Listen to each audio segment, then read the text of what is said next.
ನಾನು ಯೂಟ್ಯೂಬಲ್ಲಿ ಮತ್ತು ಇನ್ಸ್ಟಾಗ್ರಾಮಲ್ಲಿ ನಾನು ವೀಡಿಯೋಸ್ಗಳನ್ನು ಅಪ್ಲೋಡ್ ಮಾಡಬೇಕಾದ್ರೆ ನಂಗೆ ಇನ್ಸ್ಟಾಗ್ರಾಮಲ್ಲಿ ಪರ್ಸ್ನಲಾಗಿ SMS ಬರ್ತಿತ್ತು. ಸರ್, ನಮ್ಮದು ಲವ್ ಬ್ರೇಕಪ್ ಆಗಿದೆ ಸರ್, 4 ವರ್ಷದಿಂದ. ಈ 4 ವರ್ಷ ಚೆನ್ನಾಗಿ ಲವ್ ಮಾಡ್ತಿದ್ವಿ, ಈಗ ಅವ್ರು ಬಿಟ್ಟು ಹೋದ್ರು ಅಂತೇಳಿ ನನಗೆ ಲವ್ ಬಗ್ಗೆ ತುಂಬ SMS ಬರ್ತಿದ್ವು. ನಾನೀಗ ನಾನು ಲವ್ ಬ್ರೇಕಪ್ ಆಗಲಿ ಅಥವಾ ಲೈಫಲ್ಲಿ ಫೀಲಿಂಗ್ಸ್ ಇರೋರಿಗೆ ನಾನು ಇದನ್ನು ವಿಡಿಯೋ ಮಾಡಲಿಕ್ಕೆ ಇಷ್ಟಪಡ್ತೀನಿ. ನಿಮ್ಗೊಂದು ಸ್ಟೋರಿ ಹೇಳ್ತೇನೆ, ಇದು ನಿಜವಾಗಿ ನಡೆದಿರೋದು. ನನ್ನ ಕ್ಲೋಸ್ ಫ್ರೆಂಡ್ ಅವರು, ನಾನು ಕೂಡ ಧಾರವಾಡದಲ್ಲಿದ್ದೆ. ನಾನು ಶಿವಾಲಯದ ಹತ್ರ ಇದ್ದಾಗ ಅವ್ರದ್ದು 4 ವರ್ಷದ ಲವ್. ಇಷ್ಟು ಚೆನ್ನಾಗಿ ಲವ್ ಮಾಡಿದ್ರು ಅಂದ್ರೆ ಆ ಹುಡುಗ ಹುಡುಗಿಯನ್ನು ನೋಡಿದ್ರೆ ನಂಗೂ ಕೂಡ ಹಬ್ಬ, ಏನ್ ಲವ್ ಮಾಡ್ತಾರೆ, ಮಾಡಿದ್ರೆ ಈ ತರ ಮಾಡ್ಬೇಕು. ಹುಡುಗ ಕೂಡ ಏನು ಕೆಲಸ ಇರಲಿಲ್ಲ, ಯಾವ್ದೋ ಪ್ರೈವೇಟ್ ಅಲ್ಲಿ ವರ್ಕ್ ಮಾಡ್ತಿದ್ದ. ಆ ಹುಡುಗಿ ಕ್ಯಾಸ್ಟ್ ಸ್ವಲ್ಪ, ಈ ಹುಡುಗನ ಕ್ಯಾಸ್ಟ್ ಸ್ವಲ್ಪ ಹೈ, ಆ ಹುಡುಗಿ ಕ್ಯಾಸ್ಟ್ ಸ್ವಲ್ಪ ಡೌನ್. ಹೆಸರು ಬೇಡ, ಕ್ಯಾಸ್ಟ್ ಬೇಡ. 4 ವರ್ಷ ಚೆನ್ನಾಗಿ ಲವ್ ಮಾಡ್ತಿದ್ರು. ನಾನು ಕೇಳ್ತಿದ್ದೆ, ಏನ್ ಚೆನ್ನಾಗಿ ಲವ್ ಮಾಡ್ತಿದ್ರಲ್ಲ, ಮಾಡಿದ್ರೆ ನಿಮ್ ತರ ಲವ್ ಮಾಡ್ತಿರ್ಬೇಕಂತೇಳಿ ನಾನು ಎಷ್ಟೋ ಸರಿ ಮಾತಾಡಿದ್ದೇನೆ. ಬಟ್ ರೀಸೆಂಟ್ ಆಗಿ ಇದೆ, ಲಾಸ್ಟ್ ಇಯರ್ ಅಲ್ಲಿ 2025 ಎಂಡಿಂಗ್ ಅಲ್ಲಿ ಪೊಲೀಸ್ ಸ್ಟೇಷನ್ ಕಂಪ್ಲೇಂಟ್ ಆಗುತ್ತೆ. ಯಾವುದು? ಅದೇ ಹುಡುಗಿ ಆ ಹುಡುಗನ ಮೇಲೆ ಮಾಡ್ತಾರೆ, ಎಲ್ಲಿ? ಧಾರವಾಡದಲ್ಲಿ. ಏನಂತ ಹೇಳ್ತಾಳೆ, 4 ವರ್ಷ ಚೆನ್ನಾಗಿ ಲವ್ ಮಾಡಿದಾಗ ಸ್ವಲ್ಪ ಅವರು ಚೆನ್ನಾಗಿ ಕ್ಲೋಸ್ ಆಗೇ ಇದ್ರು. ಬಟ್ ಆ ಹುಡುಗಿದು ಫ್ಯಾಮಿಲಿಯಲ್ಲಿ ಸ್ವಲ್ಪ ಮದುವೆ ಆಗಿ ಅಂತ ಸುದ್ದಿ ಬಂದಾಗ ಆ ಹುಡುಗಿ ಈ ಹುಡುಗನ ಹತ್ರ ಬಂದು, ಇಲ್ಲ ನಾವು ಮನೆ ಬಿಟ್ಟು ಓಡಿ ಹೋಗೋಣ ಅಂತ ಹೇಳಿದ್ಲು. ಅದಕ್ಕೆ ನಾನು ಕೂಡ ನೋಡಿದ್ದೆ. ಬಟ್ ಆ ಹುಡುಗಂದು ನಾನು ಸ್ವಲ್ಪ ಲೈಕ್ ಮಾಡ್ತೇನೆ, ಏನು ಕ್ಯಾರೆಕ್ಟರ್ ಆಗ್ಲಿ, ಸ್ವಲ್ಪ ಥಿಂಕ್ ಮಾಡಿದ್ದಾಗ್ಲಿ. ಅವರು ಹಳ್ಳಿಯಿಂದ ಬಿಲಾಂಗ್ ಆಗ್ತಾರೆ. ನೀವು ತಂದೆ ತಾಯಿ ಇಬ್ರೆ, ನೀವು 3 ಜನ ಹೆಣ್ಮಕ್ಳು, ಒಂದು ಸಣ್ಣ ಹುಡುಗ, ಲಾಸ್ಟ್ ಒಂದು ಹುಡುಗ ಇದ್ದಾನೆ. ನಾವ್ ಈ ತರ ಓಡಿ ಹೋದ್ರೆ ನಿಮ್ಮ 2 ತಂಗಿಯವರಿಗೆ ಜೀವನ ಕಷ್ಟ ಆಗುತ್ತೆ, ನಾವಿಬ್ರು ಓಡಿ ಹೋಗೋದು ಬೇಡ, ಮನೇಲಿ ಒಪ್ಸೋಣ ಅಂತೇಳಿ ತುಂಬಾ ಆ ಹುಡುಗ ಸ್ಟ್ರಗಲ್ ಮಾಡಿದ್ ನೋಡಿದ್ರೆ ನಂಗೆ, ಏನ್ ಗುರು ಈ ತರ ಲವ್ ಮಾಡಿದಾರಲ್ಲ ಅಂತ ನಂಗೆ ಬಹಳ ಖುಷಿಯಾಗಿತ್ತು. 3 ವರ್ಷ ಧಾರವಾಡದಲ್ಲಿ ಅವನು ಸಪೋರ್ಟ್ ಆಗಿ ಡಿಗ್ರಿ ಓದಿಸಿದ. ಅದಾದ ನಂತರ ಲಾಸ್ಟ್ ಟೈಮ್ MA ಅಡ್ಮಿಷನ್ ಮಾಡಿಸಿದ್ರು. MA ಅಡ್ಮಿಷನ್ ಮಾಡಿಸಿದಾಗ ಅವನು ಕೂಡ ಧಾರವಾಡದಲ್ಲಿ ಓದ್ತಿದ್ದ. ಈ ಇಯರ್ 2026 ಅಲ್ಲಿ ಯಾವ್ದಾದ್ರು ನೋಟಿಫಿಕೇಶನ್ ಆದ್ರೆ, ಈಗ 5 ವರ್ಷ ಆಯ್ತು ನೋಟಿಫಿಕೇಶನ್ ಇರಲಿಲ್ಲ. ನೋಟಿಫಿಕೇಶನ್ ಇರದೇ ಇರೋದು ಒಂದು ಕಾರಣಕ್ಕೋಸ್ಕರ ಅವ್ರದ್ದು ಲವ್ ಏನಾದ್ರು ಸಮಸ್ಯೆ ಕಾರಣ ಏನು ಅಂತ ನನ್ನ ಥಿಂಕಿಂಗ್. ಬಟ್ 5 ವರ್ಷ ನೋಟಿಫಿಕೇಶನ್ ಇರದೇ ಇರೋದಕ್ಕೆ ಅವನು ಕಷ್ಟಪಟ್ಟ ತುಂಬಾ ಕಷ್ಟಪಟ್ಟ ಆ ಹುಡುಗಿಗೋಸ್ಕರ. ಆ ಹುಡುಗಿನೂ ಅವನಿಗೋಸ್ಕರನೇ ಅಂತ ಹೇಳಿ ಧಾರವಾಡದಲ್ಲಿ ಇದ್ರು. ಚೆನ್ನಾಗಿ ಎಲ್ಲ ಒಂದು ರೀತಿಯಲ್ಲಿ ಚೆನ್ನಾಗಿ ರಿಲೇಶನ್ಶಿಪ್ ಅಲ್ಲಿ ಇದ್ರು. ಬಟ್ MA ಅಡ್ಮಿಷನ್ ಮಾಡಿಸಿದಾದ ನಂತರ ಅವಾಗ ಮನೆ ಬಿಟ್ಟು ಓಡಿ ಬರೋಕೆ ರೆಡಿ ಇದ್ದಂತ ಹುಡುಗಿ MA ಅಡ್ಮಿಷನ್ ಆದ್ಮೇಲೆ ಅದೇ ಕಾಲೇಜಲ್ಲಿ ತನ್ನ ಕ್ಲಾಸ್ಮೇಟ್ ಒಂದು ಹುಡುಗ ಪರಿಚಯ ಆಗ್ತಾನೆ. ಹೇಳಲಿಕ್ಕೆ ಸ್ವಲ್ಪ ನಂಗೂ ಪೇನ್ ಆಗುತ್ತೆ, ಯಾಕಂದ್ರೆ ಅವ್ನು ನನ್ನ ಕ್ಲೋಸ್ ಫ್ರೆಂಡ್, ಮತ್ತೇನು ಮಾಡ್ಲಿಕ್ಕೆ ಆಗಲ್ಲ. ಬಟ್ ಹೇಳ್ಬೇಕಂತ ಅನಿಸ್ತಿದೆ, ಹೇಳ್ತಿದ್ದೇನೆ. MA ಅಡ್ಮಿಷನ್ ಮಾಡಿಸಿದ. MA ಅಡ್ಮಿಷನ್ ಅಲ್ಲಿ ಒಬ್ಬ ಹುಡುಗ ಫ್ರೆಂಡ್ ಆದ.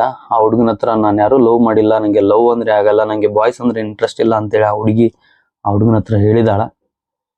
ಆ ನಂತರ ಅವರು ಸ್ವಲ್ಪ ಧಾರವಾಡದಲ್ಲಿ ಅಲ್ಲಿ ಎಲ್ಲ ತಿರುಗಿಡಿದಾರ. ಅವಾಗ ಇವನಿಗೆ ಗೊತ್ತಾಗಿದೆ. ಗೊತ್ತಾದಾಗ ಅವನು ಹೇಳ್ದ, ಏನಾಗಿದೆ, ಏನ್ ಪ್ರಾಬ್ಲಮ್ ಎಲ್ಲ ಕೇಳ್ದಾದ ನಂತರ ಆ ಹುಡುಗಿ ಒಂದೇ ಒಂದು ಮಾತು ಹೇಳಿದ್ಲು, ನೀ ನಂಗೆ ಇಷ್ಟ ಇಲ್ಲ ಅಂತೇಳಿ. ಇದು ನನ್ನ ಕಣ್ಮುಂದೆನೆ ನಡೆದಂತ ಘಟನೆ.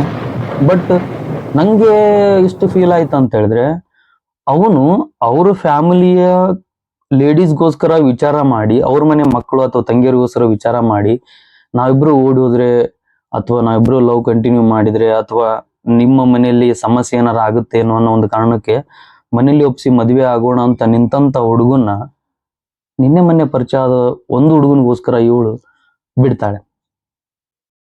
ಬಿಟ್ಟಾದ ನಂತರ ಅವನು ಕೇಳ್ತಾನೆ, ಯಾಕೆ, ಏನಾಯ್ತು, ಏನ್ ಸಮಸ್ಯೆ ಆಯ್ತು ಅಂತ ಹೇಳಿ. ಆದ್ರೂ ಕೂಡ ಅವನು ಕ್ಷಮಿಸೋಕೆ ರೆಡಿ ಇರ್ತಾನೆ. ಏನೋ ಒಂದು ಈ ಏಜ್ ಅಲ್ಲಿ ಆಗ್ತಿರ್ತವೆ ಕಾಮನ್ ಪ್ರಾಬ್ಲಮ್, ಅಂಡರ್ಸ್ಟ್ಯಾಂಡಿಂಗ್ ಮಾಡ್ಕೊಂಡಿರೋಣ ಹಾಗೆ ಅಂತ ಹೇಳ್ತಾನೆ. ಆದ್ರೆ ಆ ಹುಡುಗಿ ಕೇಳಲ್ಲ. ಮತ್ತೆ ಅವರು ಕೂಡ ಸ್ವಲ್ಪ ಲೋ ಲೆವೆಲ್ ಕ್ಯಾಸ್ಟೇ. ಅವ್ರನ್ನ ಲವ್ ಮಾಡ್ಲಿಕ್ಕೆ ಸ್ಟಾರ್ಟ್ ಮಾಡ್ತಾಳೆ.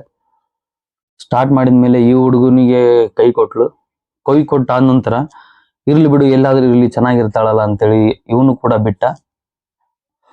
ಬಿಟ್ಟಾದ ನಂತರ ಆ ಹುಡುಗನಿಗೆ ಈ ಹುಡುಗ ಕಾಂಟ್ಯಾಕ್ಟ್ ಮಾಡಿ, ನೋಡು ನಮ್ದು ಇಷ್ಟು ವರ್ಷ ಲವ್ ಇದೆ, ನಾವ್ ಈ ತರ ಇದ್ವಿ, ನಾವಿಷ್ಟು ಕ್ಲೋಸ್ ಆಗಿದ್ವಿ, 4 ವರ್ಷದ ಲವ್, ಅವ್ರ ಮನೇಲಿ ಎಲ್ಲ ಗೊತ್ತಿದೆ ಲವ್ ಮ್ಯಾಟ್ರ್. ಬಟ್ ಅವ್ರ ಪೇರೆಂಟ್ಸ್ಗೆ ಅಷ್ಟೇ ಬಿಟ್ಟು ಉಳ್ದ ಅವ್ರ ತಂಗಿಯರಿಗೆಲ್ಲ ಗೊತ್ತಿದೆ, ನಾವು ಈ ತರ ಇದ್ದಿದ್ದೂನು ಅವ್ರ ತಂಗಿಯರಿಗೆ ಗೊತ್ತು. ಇವತ್ತಲ್ಲ ನಾಳೆ ಮದುವೆ ಆಗ್ಬೇಕಂತ ಮಾಡಿದ್ವಿ, ಬಟ್ ನೀ ಬಂದಿರೋದ್ರಿಂದ ನಮ್ ಲವ್ ಸ್ವಲ್ಪ ಟ್ರ್ಯಾಕ್ ಚೇಂಜ್ ಆಗ್ತಿದಾವ, ನೀನ್ ಬರ್ಬೇಡ ಅಂತೇಳಿ ಈ ಹುಡುಗ ಆ ಹುಡುಗನಿಗೆ ಹೇಳಿದ. ಆ ಹುಡುಗ ಏನ್ ಮಾಡ್ದ, ಅದನ್ನ ನಂಬಿ ಹೌದಾ ಹೀಗೆ ಅಂತ ಕೇಳಿದಾಗ ಸರಿ ಓಕೆ ಬಿಡ್ತೀನಿ ಅಂತ ಹೇಳ್ದ. ಆದ ನಂತರ ಈ ಹುಡುಗಿ ಹೋಗಿ ಆ ಹುಡುಗನ ಹತ್ರ ಏನ್ ಹೇಳಿದಾಳೆ, ಈ ಹುಡುಗ ನಂಗೆ ಅಣ್ಣ ಇದ್ದಾಗೆ, ನಾನ್ ಲವ್ ಮಾಡೋದು ಅವನಿಗೆ ಇಂಟ್ರೆಸ್ಟ್ ಇಲ್ಲ, ಹಾಗಾಗಿ ನಿನ್ನ ಹತ್ರ ಈ ತರ ಸುಳ್ಳು ಹೇಳಿದಾನಂತೇಳಿ ಆ ಹುಡುಗಿ ಹೇಳಿದ್ವಿ. ಇದು ನಂಗೂ ಆಶ್ಚರ್ಯ ಆಯ್ತು ಬಹಳ, ಏನಪ್ಪಾ ಈ ತರ ಎಲ್ಲ ಹೇಳಿದಾರಲ್ಲ ಅಂತೇಳಿ. ಆ ನಂತರ ಮತ್ತೆ ಆ ಹುಡುಗನಿಗೆ ಕಾಂಟ್ಯಾಕ್ಟ್ ಮಾಡಿದ ಈ ಹುಡುಗ. ಕಾಂಟ್ಯಾಕ್ಟ್ ಮಾಡಿ, ನೋಡಿ ನೀ ಈ ತರ ಮಾಡೋದು ಸರಿ ಇಲ್ಲ, ನಾ ಇಬ್ರು ಒಳ್ಳೆ ಲವ್ ಅಲ್ಲಿ ಚೆನ್ನಾಗಿ ನಾವು ಫ್ಯೂಚರ್ ಅಲ್ಲಿ ಹಸ್ಬೆಂಡ್ ಅಂಡ್ ವೈಫ್ ಆಗಿ ಇರ್ಬೇಕಂತ ಮಾಡಿದ್ವಿ, ನೀನ್ ಈ ತರ ಬರೋದು ಸರಿ ಇಲ್ಲ ಅಂತ ಹೇಳಿದಾಗ ಆ ಹುಡುಗ ಈ ಹುಡುಗನ ಒಂದ್ ಮಾತಾಡ್ತಾನೆ, ಆಕಿ ಲವ್ ಮಾಡೋದ್ ನಿಂಗೆ ಇಂಟ್ರೆಸ್ಟ್ ಇಲ್ಲ ಅಂತೆ, ನೀನೇನೋ ಅವಳಿಗೆ ಅಣ್ಣನ್ ತರ ಅಂತೆ, ಈ ತರ ಎಲ್ಲ ನೀ ಮಾಡೋದ್ ತಪ್ಪಾಗುತ್ತೆ, ನಾ ಇಬ್ರು ಲವ್ ಮಾಡಿ ಮದ್ವೆ ಆಗ್ತೇವೆ, ಇನ್ನೊಂದ್ಸರಿ ನೀ ನಂಗೆ ಕಾಲ್ ಮಾಡ್ಬೇಡ ಅಂತೇಳಿ ಈ ಹುಡುಗನ ಹೇಳಿದ. ಅವಾಗ ಈ ಹುಡುಗ ಅವನಿಗೆ ಫೋಟೋಸ್ಗಳನ್ನ ತೋರಿಸಿದ. ಸಿಕ್ಬಿದ್ಲಲ್ಲ ಅವಳು. ಫೋಟೋಸ್ ಎಲ್ಲ ತೋರಿಸಿದ್ಮೇಲೆ ಹೌದಾ ನಿಜನಾ ಅಂತೇಳಿ ಅವನು ಒಪ್ಕೊಂಡು ಅವ್ನ ಸೈಡ್ ಸದ. ಆದ್ರೆ ಅದನ್ನ ಈ ತರ ಮಾಡಿದ್ದು ನೀನು ತಪ್ಪು ಅಂತೇಳಿ ಧಾರವಾಡದಲ್ಲಿ ಯೂನಿವರ್ಸಿಟಿ ಹತ್ರ ಅವನು ಹೇಳಲಿಕ್ಕೆ ಹೋದಾಗ ಅವಾಗ ಆ ಹುಡುಗಿ ಹೊಯ್ಸಳ ಪೊಲೀಸ್ ಸ್ಟೇಷನ್ಗೆ ಫೋನ್ ಮಾಡ್ತಾಳೆ, 112ಗೆ ಕಾಲ್ ಮಾಡ್ತಾಳೆ. ಕಾಲ್ ಮಾಡಿದಾಗ ಅಲ್ಲಿ ಪೊಲೀಸರು ಬರ್ತಾರೆ, ಹೊಯ್ಸಳದವರು ಬಂದು ಆ ಹುಡುಗಿ ಏನಂತ ಹೇಳ್ತಾಳಂದ್ರೆ, ಈ ಹುಡುಗ ನನಗೆ ಬಹಳ ಟಾರ್ಚರ್ ಕೊಡ್ತಿದ್ದಾನೆ, ನಂಗೆ ಲವ್ ಮಾಡು ಅಂತೇಳಿ ಹಿಂದೆಯಿಂದ ಬೀಳ್ತಿದ್ದಾನೆ, ಆ ಹುಡುಗನ ಅರೆಸ್ಟ್ ಮಾಡಿ ಅಂತೇಳಿ ಆ ತರ ಕಂಪ್ಲೇಂಟ್ ಕೊಡ್ತಾ. ಅವಾಗ ಆ ಹುಡುಗ ಹೇಳ್ತಾನೆ, ಸರ್ ನೋಡಿ ನಮ್ದು 4 ವರ್ಷದ ಲವ್, ಬೇಕಾದ್ರೆ ಪ್ರೂಫ್ ಇದಾವೆ, ಫೋಟೋಸ್ ಇದಾವೆ, ಅವಳೇ ನನಗೆ ಪ್ರಪೋಸ್ ಮಾಡಿದ್ದು, ನಾನು ಒಂದು ಟ್ರ್ಯಾಕ್ ಅಲ್ಲಿ ಹೋಗ್ತಾ ಇದ್ದೆ, ನಾನು ಲವ್ ಎಲ್ಲ ಬೇಡ ಅಂತೇಳಿ ಬಿಟ್ಟಿದ್ದೆ, ಬಟ್ ಅವಳು ನಂಗೆ ನವೆಂಬರ್ ಅಲ್ಲೇ ನಂಗೆ ಪ್ರಪೋಸ್ ಮಾಡಿದ್ದು 2020 ಅಥವಾ 2021ರಲ್ಲಿ. ನಾನು KSISF ಫಿಸಿಕಲಿ ಹೋಗ್ಬೇಕಾದ್ರೆ ಒಪ್ಕೊಂಡಿದ್ದೆ. ನಾನು ಯಾವಾಗ ಜೂನ್ ಅಲ್ಲಿ 5-6 ತಿಂಗಳ ನಾನು ಅವಳು ಲವ್ ಬಗ್ಗೆ ನಂಗೆ ವಿಚಾರ ಮಾಡ್ಲಿಕ್ಕೇನೆ ಟೈಮ್ ಇರಲಿಲ್ಲ, ಅಂಥದ್ರಲ್ಲಿ ಅವಳೇ ನಂಗೆ ಫೋರ್ಸ್ ಆಗಿ ಲವ್ ಮಾಡ್ಲಿಕ್ಕೆ ಸ್ಟಾರ್ಟ್ ಮಾಡಿದ್ಲು. ಅಂದ್ ಒಪ್ಕೊಂಡ್ಮೇಲೆ ಇಬ್ರು ಮನೇಲೆ ಒಪ್ಸಿ ಮದ್ವೆ ಆಗೋಣ ಅಂತಂದು ಹೇಳಿದ ಮೇಲೇನೆ ಲವ್ ಮಾಡಿದೇವ್ ಸರ್ ಅಂತ ಹೇಳಿದ್ರೆ, ಆ ಹುಡುಗಿ ಹೇಳ್ತಾಳೆ, ಇಲ್ಲ ಸರ್ ಇವ್ನು ಯಾರು ಅಂತ ನಂಗೆ ಗೊತ್ತೇ ಇಲ್ಲ ಅಂತೇಳಿ. ಅದು ನಂಗೆ ಸ್ವಲ್ಪ ಶಾಕಿಂಗ್ ಅನಿಸ್ತು. ಅವಾಗ ಅವನ ಹತ್ರ ಫೋಟೋಸ್ ಇದ್ವಲ್ಲ, ಹುಡುಗರ್ದು ಒಂದು ಪ್ಲಸ್ ಪಾಯಿಂಟ್ ಅದು. ಆ ಫೋಟೋಸ್ನ ಪೊಲೀಸರಿಗೆ ತೋರಿಸಿದ ನಂತರ ಅವಾಗ ಹೇಳ್ತಾಳೆ, ಇಲ್ಲ ಸರ್ ಇವ್ ನಂಗೆ ಈಗೆಲ್ಲ ನಾವು ಲವ್ ಬಿಟ್ಟಿದೀವಿ, ಬಟ್ ಈ ತರ ಅವ್ನು ನಂಗೆ ಕಾಂಟ್ಯಾಕ್ಟ್ ಮಾಡೋದು ಅಥವಾ ನಾನು ನೋಡಕ್ ಬರೋದು, ನಾನು ಮಾತಾಡ್ಸಕ್ ಬರೋದಕ್ಕೋಸ್ಕರ ನಾ ಆ ರೀತಿ ಹೇಳಿದೆ ಅಂತೇಳಿ ಆ ಹುಡುಗಿ ಅವಾಗ ಹೇಳ್ತಾಳೆ. ಅದಾದ ನಂತರ ಅವಳು ಹೇಳ್ತಾಳೆ, ಸರ್ ಇಲ್ಲ ಇವನ್ ಮೇಲೆ ಕೇಸ್ ಕಂಪ್ಲೇಂಟ್ ಮಾಡ್ತೇನೆ ಸರ್ ಅಂತೇಳಿ. ನಂಗೆ ಅದು ಶಾಕ್ ಆಯ್ತು. ಕಂಪ್ಲೇಂಟ್ ಮಾಡ್ತೇನೆ ಅಂದ ತಕ್ಷಣ ಹೊಯ್ಸಳ ಜೀಪಲ್ಲಿ ಹುಡುಗಿನ ಇಬ್ಬರನ್ನು ಕರ್ಕೊಂಡು ಹೋದ್ರು. ಎಲ್ಲಿ ಯೂನಿವರ್ಸಿಟಿಯಿಂದ ಧಾರವಾಡ ಮೆಂಟಲ್ ಹಾಸ್ಪಿಟಲ್ ಹತ್ರ ಇರುವಂತ ಸ್ಟೇಷನಿಗೆ ಕರ್ಕೊಂಡು ಹೋದಾಗ ಆ ಹುಡುಗ ವಿಚಾರ ಮಾಡಿದ, ಸರ್ ನಾನು ಹುಡುಗ ಆಗ್ತೇನೆ, ನಂಗೇನೋ ಆಗ್ಲಿ ನಾನು ಅದನ್ನ ಸಮಸ್ಯೆ ಬಗೆಹರಿಸ್ಕೋತೇನೆ, ಬಟ್ ಅವಳು ಹುಡುಗಿ ಇದೇ ಕಾಲೇಜಲ್ಲಿ ಓದ್ತಿದ್ದಾರೆ, ಸ್ವಲ್ಪ ಅವ್ರದ್ದು ರೆಪ್ಯುಟೇಷನ್ ಎಲ್ಲ ಹೋಗುತ್ತೆ, ಅವಳನ್ನ ವ್ಯಾನಿಂದ ಇಳಿಸ್ಬಿಡಿ ಸರ್, ಅದೇನಾದ್ರೂ ಸ್ಟೇಷನ್ ಅಲ್ಲಿ ಕಂಪ್ಲೇಂಟ್ ಇದ್ರೆ ನಾ ಬಗೆಹರಿಸ್ಕೋತೀನಿ ಅಂತೇಳಿ ಆ ಹುಡುಗ ಹೇಳ್ತಾನೆ. ಅದಾದ ನಂತರ ಇಲ್ಲಪ್ಪ ಮತ್ತೆ ಅವಳಿಗೆ ಕಂಪ್ಲೇಂಟ್ ಕೊಟ್ಟಿದ್ದಾಳಲ್ಲ, ಇಬ್ರು ಬರಲೇಬೇಕಂತ ಸ್ಟೇಷನಿಗೆ ಕರ್ಕೊಂಡು ಹೋಗ್ತಾರೆ. ಸ್ಟೇಷನಿಗೆ ಕರ್ಕೊಂಡು ಹೋದಾಗ ಹುಡುಗನ ಹೊರಗಡೆ ನಿಂದ್ರಿಸಿ ಹುಡುಗಿನ ಒಳಗಡೆ ಕಳಿಸ್ತಾರೆ. ಹುಡುಗಿ ಹೇಳಿಕೆ ಕೊಟ್ಟಿದ್ಲು ಏನಂತ, ಸರ್ ನೋಡಿ ನಾನು 2 ವರ್ಷ MA ಓದ್ಬೇಕು, ನನಗೆ ಅವನಿಂದ ಟಾರ್ಚರ್ ಆಗುತ್ತೆ, ಅವನ ಮೇಲೆ ಕೇಸ್ ಮಾಡಿ 2 ವರ್ಷ ಜೈಲಿಗೆ ಹಾಕ್ಬಿಡಿ ಅಂತ ಹೇಳ್ತಾ. ನಂಗೆ ಈ ಮಾತೆಲ್ಲ ಕೇಳಲಿಕ್ಕೆ ಸ್ವಲ್ಪ ಏನೋ ಫೀಲ್ ಅನಿಸ್ತು. ಏನಪ್ಪಾ ಈ ತರ ಲವ್ ಮಾಡಿದವರು ಈ ತರ ಚೇಂಜ್ಮೆಂಟ್ ಆಗ್ಲಿಕ್ಕೆ ಏನ್ ರೀಸನ್, ಆ ತರದಂತ ಮಿಸ್ಟೇಕ್ ಇವನ ಹತ್ರ ಏನ್ ಕಾಣ್ತು, ಅಥವಾ ಪ್ಲಸ್ ಆ ಹುಡುಗನ ಹತ್ರ ಏನ್ ಕಾಣ್ತು ಅಂತ ನಂಗೆ ಕ್ಯೂರಿಯಾಸಿಟಿ ಜಾಸ್ತಿ. ಯಾಕೆ ಈ ತರ ಆಯ್ತಲ್ಲ, ಅವ್ರ ಮದುವೆನೆಲ್ಲ ಮುಂದೆ ನಿಂತು ಓಡಾಡಿ ನಾನೇ ಮಾಡ್ಬೇಕಂತ ಹೇಳಿ ಈ ತರ ಎಲ್ಲ ಪ್ಲಾನ್ ಹಾಕೊಂಡಿದ್ದೆ ನಾನು. ಬಟ್ ಈ ತರ ಕಂಪ್ಲೇಂಟ್ ಕೊಟ್ಟಾದ ನಂತರ ಹುಡುಗನ ಕರೆಸಿದ್ರು. ನೋಡಪ್ಪ ಅವಳು ನಿನ್ನ ಹೊಡಿರಿ ಬಡಿರಿ 2 ವರ್ಷ ಕೇಸ್ ಹಾಕಿ ನಿನ್ನ ಜೈಲಿ ಹಾಕ್ರಿ ಅಂತ ಹೇಳ್ತಿದ್ದಾಳ, ಮತ್ತೆ ನೀನಾಗಿ ಆ ಹುಡುಗಿನ ಬಿಟ್ರೆ ನಾನು ನಿಮ್ಗೇನು ಮಾಡಲ್ಲ, ಮತ್ತೆ ನೀ ಆ ಹುಡುಗಿನ ಮಾತಾಡ್ಸೋದು, ಮೀಟ್ ಆಗೋದು, ಕಾಲ್ ಮಾಡೋದು, SMS ಮಾಡಿದ್ರೆ ನಿನ್ ಮೇಲೆ ಪಕ್ಕಾ ಕಂಪ್ಲೇಂಟ್ ಮಾಡಿ ಕೇಸ್ ಮಾಡಿ ಒಳಗಡೆ ಹಾಕ್ದೇನೆ ಒದಕಿ ಮಾತ್ರ ಬೀಳ್ತಾವ ಅಂತೇಳಿ PC ಮತ್ತೆ ಅಲ್ಲಿರುವಂತ PSI ಸಾಹೇಬ್ರು ಹೇಳಿದ್ರು ಅವನಿಗೆ ಆಶ್ಚರ್ಯ ಆಯ್ತು. ಏನಪ್ಪಾ ಕಾಂಪಿಟೇಟಿವ್ ಓದಿ ನಾನು ಜಾಬ್ ಮಾಡ್ಕೊಂಡು ಇವಳನ್ನ ಪಡಿಬೇಕಂತೇಳಿ ಬಂದಿದ್ದೇನೆ, ಇವಳೇ ನನ್ನ ಮೇಲೆ ಕೇಸ್ ಮಾಡಿ ಅಂತ ಹೇಳ್ತಿದ್ದಾಳಲ್ಲ, ಇದು ಸ್ವಲ್ಪ ಅವನಿಗೆ ಆಶ್ಚರ್ಯ ಅನಿಸ್ತಿದ್ದು.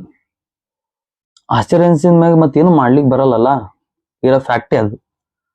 ಅವಾಗ ನಾನು ಥಿಂಕ್ ಮಾಡಿದೆ, ಯಾವ ತರ ಇದು ಹಿಂಗೆ ಯಾಕಾಯ್ತು, ಈ ತರ ಆಗ್ಲಿಕ್ಕೆ ರೀಸನ್ ಆದ್ರೂ ಏನಿದೆ, ಹಾಗೆ ಹೀಗೆ ಅಂತ ನಾನು ಥಿಂಕ್ ಮಾಡ್ತಿದ್ದೆ. ಆ ನಂತರ ಆ ಹುಡುಗಿ ಹೇಳ್ತಾಳೆ, ಸರ್ ನನಗೆ ಅವ್ನಿಗೆ ಇಷ್ಟನೇ ಇಲ್ಲ ಸರ್, ನಂಗೆ ಅವ್ನು ಬೇಕಾಗಿ ಇಲ್ಲ ಸರ್, ಅವ್ನು ಹೆಂಗಾದ್ರೂ ಮಾಡಿ ಸರ್, ನಾನು ಎಮ್ಮೆ ಮುಗಿಸೋವರೆಗೂ ಅವ್ನು ಹೊರಗಡೆ ಬರಬಾರ್ದು ಸರ್, ಜೈಲಲ್ಲಿ ಹಾಕಿಬಿಡಿ ಸರ್. ಇದು ಮಾತುಗಳನ್ನ ನಾನು ಈ ತರ ಎಕ್ಸ್ಪೆಕ್ಟೇಷನ್ ಮಾಡಿರ್ವೇನು ಇಲ್ಲ. ಯಾಕಂದ್ರೆ ಲವ್ ಅವ್ನ್ ಬೇಡ ಅಂದವನ್ ಮೇಲೆ ಲವ್ ಮಾಡು ಅಂತೇಳಿ ಮೈ ಮೇಲೆ ಬಿದ್ದು ಲವ್ ಮಾಡಿದಾರ ಅವರು.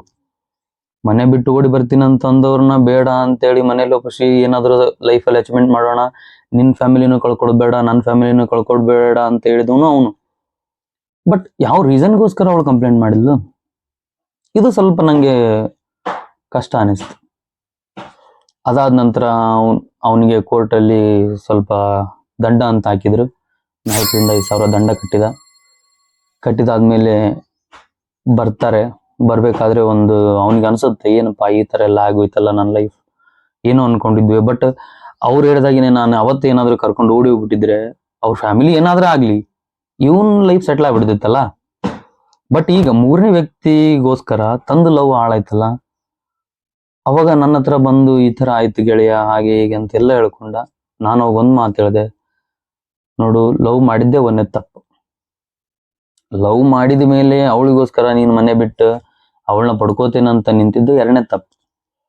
ಅವಳು ಓಡಿ ಬರ್ತೀನಿ ಅಂದಾಗ ಓಡಿಸ್ಕೊಂಡು ಹೋಗದೆ, ನಿನ್ ಫ್ಯಾಮಿಲಿನೂ ಚೆನ್ನಾಗಿರ್ಲಿ, ನನ್ನ ಫ್ಯಾಮಿಲಿನೂ ಚೆನ್ನಾಗಿರ್ಲಿ, ನಿನ್ ಫ್ಯಾಮಿಲಿದು ರೆಸ್ಪೆಕ್ಟ್ ಹಾಳಾಗೋದ್ ಬೇಡ, ನನ್ನ ಫ್ಯಾಮಿಲಿದು ಹಾಳಾಗೋದ್ ಬೇಡ. ಅದರಲ್ಲಿ ಎಕ್ಸ್ಪೆಷಲಿ ಅವ್ರ ತಂಗಿಯರದು ಲೈಫ್ ಬಗ್ಗೆ ವಿಚಾರ ಮಾಡಿ ನೀನ್ ನಿಂತೆಲ್ಲ, ಇದು 3ನೇ ತಪ್ಪು. ಮತ್ತೆ 4ನೇ ತಪ್ಪು ಅವ್ರು ಮಾಡಿದಾರ, ಅವ್ರದ್ದು ಏನ್ ತಪ್ಪಿಲ್ಲ, ನಿಂದೇ ತಪ್ಪದು. ಅವಾಗನು ನಾನು ಅವನಿಗೆ, ಮತ್ತೆ ನಾವು ಮೊದಲೇ ಮೋಟಿವೇಶನಲ್ ಸ್ಪೀಕರ್ ಅಲ್ಲ, ಅವನು ಡಿಪ್ರೆಷನ್ ಹೋದಾಗ ನಾವು ಸ್ವಲ್ಪ ಅವನ್ನ ಏನಾದ್ರೂ ಚೇಂಜ್ಮೆಂಟ್ ಮಾಡ್ಲಿಕ್ಕೆ ಹೇಳ್ಬೇಕಲ್ಲ. ಅಲ್ಲಿ ಸ್ಟೇಷನ್ ಅಲ್ಲಿ ಕೂಡ ಹಾಗೆ ಹೇಳಿದ್ರು, ನೋಡು ಆ ಹುಡುಗಿನೇ ಆ ತರ ಇದ್ದಾಳ. ಸ್ವಲ್ಪ ಅಲ್ಲೆಲ್ಲ ಬ್ಯಾಡ್ ವರ್ಡ್ಸ್ ಗಳನ್ನ ಯೂಸ್ ಮಾಡಿದ್ರು, ಬಟ್ ಅದು ಬೇಡ. ಆದ್ರೆ ಅದು ಯಾವ ತರ ಬ್ಯಾಡ್ ವರ್ಡ್ಸ್ ನ ಯೂಸ್ ಮಾಡಿದ್ರು ನಾ ಮುಂದೆ ಮಾತಾಡ್ತೀನಲ್ಲ, ಅದರಲ್ಲೇ ನಿಮಗೆ ಗೊತ್ತಾಗುತ್ತೆ ಆ ಬ್ಯಾಡ್ ವರ್ಡ್ಸ್ ಏನ್ ಅವ್ರು ಯೂಸ್ ಮಾಡಿದ್ರು. ಬಟ್ ಈಗ ನಾನೇನ್ ಹೇಳ್ತೇನೆ, ಎರಡು ಕೂಡ ಕಂಪ್ಯಾರಿಸನ್ ಆಗುತ್ತೆ, ಬಟ್ ನಮ್ಮದು ಸ್ವಲ್ಪ ಮೋಟಿವೇಶನಲ್ ಆಗಿ ಮಾತು ಬರ್ತಾವ ಅಷ್ಟೇ. ಅವಾಗ ಈ ಹುಡುಗಿ ಫ್ರೆಂಡ್ಸ್ಗೆಲ್ಲ ಗೊತ್ತಿತ್ತು, ಅವ್ರದ್ದು 4 ವರ್ಷದ ಲವ್, ಒಳ್ಳೆ ರಿಲೇಶನ್ಶಿಪ್ ಅಲ್ಲಿ ಇದ್ರು, ಹಾಗೆ ಈಗೆಲ್ಲ ಅವರು ಕಾಲೇಜ್ ಫ್ರೆಂಡ್ಸ್ನವ್ರಿಗೆಲ್ಲ ಗೊತ್ತಿತ್ತು. ಬಟ್ ಅವ್ರ ಫ್ರೆಂಡ್ಸ್ ಎಲ್ಲರೂ ಬಂದು ಆ ಹುಡುಗನಿಗೆ ಇರ್ಲಿ, ಈ ತರ ಮಾಡಿದಾರ, ಹೋಗ್ಲಿ ಬಿಟ್ಬಿಡ್ರಿ ಹಾಗೆ ಅಂತೆಲ್ಲ ಹೇಳಿದ್ರು. ಇವನು ಕೂಡ ಬಿಟ್ಟ ನಂತರ ಬಹಳ ಡಿಪ್ರೆಷನ್ ಅಂದ್ರೆ ಬಹಳ ಡಿಪ್ರೆಷನ್ಗೆ ಹೋದ. 2-3 ತಿಂಗಳ ಮನೆಗೆಲ್ಲ ಫೋನ್ ಮಾಡೋದೆಲ್ಲ ಬಿಟ್ಟ, ಒಬ್ಬೊಬ್ಬನೇ ಕೂಡೋದ್ ಬಿಟ್ಟ, ಓದೋದನ್ನ ಬಿಟ್ಟ, ಸ್ಟಡಿನ ಇನ್ಕಂಪ್ಲೀಟ್ ಮಾಡ್ಬಿಡೋಣ. ಅವಳಿಗೋಸ್ಕರನೇ ನಾನು PSI ಆಗ್ಬೇಕು ಅಥವಾ ಕಾಕಿ ಡ್ರೆಸ್ನ ಧರಿಸ್ಬೇಕಂತೇಳಿ ಬಂದಿದ್ದೆ. ಬಟ್ ಅವಳೇ ನನ್ನ ಸ್ಟೇಷನಿಗೆ ಕರೆಸಿ ನನ್ನ ಮೇಲೆ ಕಂಪ್ಲೇಂಟ್ ಮಾಡಿಸಿ ನನ್ನ 2 ವರ್ಷ ಜೈಲಿಗೆ ಹಾಕಿ, ನನ್ನ ಹೊಡೀರಿ ಬಡೀರಿ ಅಂತ ಹೇಳ್ತಿದ್ದಾಳ. ನನ್ನ ಜೊತೆ ಮನೆ ಬಿಟ್ಟು ಓಡಿ ಬರ್ತೀನಿ ಅಂತ ಅಂದವಳು ನನ್ನ ಕಂಡ್ರೆ ಜೀವ ಬೆದರಿಕೆ ಐತಿ, ಅವ್ರು ನನ್ನ ಕಂಡ್ರೆ ಸಾಯಿಸ್ತಾರೆ, ಹಾಗೆ ಹೀಗೆ ಅಂತ ಹೇಳಿದ್ಲು ಗೆಳೆಯ ಅಂತ ನನ್ನ ಹತ್ರ ಎಲ್ಲ ಹೇಳ್ದ.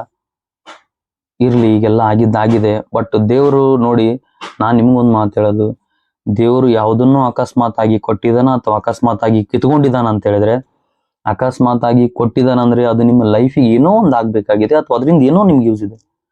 ಅಕಸ್ಮಾತ್ ಆಗಿ ಅದನ್ನ ಕಿತ್ಕೊಂಡಿದ್ದಾನ ನೋಡಿ. 4 ವರ್ಷದ ಲವ್ ಅಲ್ಲಿ ಅವ್ರೀಗ ಬಿಟ್ಟು ಹೋದ್ಮೇಲೆ ಆ ಹುಡುಗ ಎಷ್ಟು ಚೆನ್ನಾಗಿದ್ದಾನ ಅಂತ ಹೇಳಿದ್ರೆ, ನಕ್ಕೊಂತ ಆಡುವಂತ ಖುಷಿಯಾಗಿದ್ದಾನೆ, ಇಲ್ಲ ಅಂತಲ್ಲ.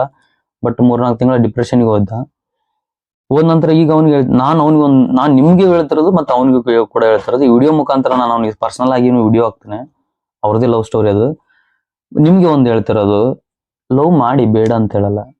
ಈಗ ನಾನು ತುಂಬಾ ಜನರೇಷನ್ ಅಲ್ಲಿ ನೋಡಿದ್ದೇನೆ, ಏನ್ ಗಾರೆ ಕೆಲಸ ಮಾಡೋ ಹುಡುಗನ ಜೊತೆ ಹುಡುಗಿ ಓಡೋಗ್ತಾಳೆ. ಯಾಕೆ? 4 ವರ್ಷ ಅಲ್ಲ, 5 ವರ್ಷ ಅಲ್ಲ, 2 ವರ್ಷ ಲವ್ ಮಾಡಿದ್ರು ಕೂಡ ಜೊತೆಗೆ ಅರ್ಥ ಮಾಡ್ಕೊಂಡು ನಾವು ಬದುಕ್ತೇವಲ್ಲ, ಅದು ಮೇನ್.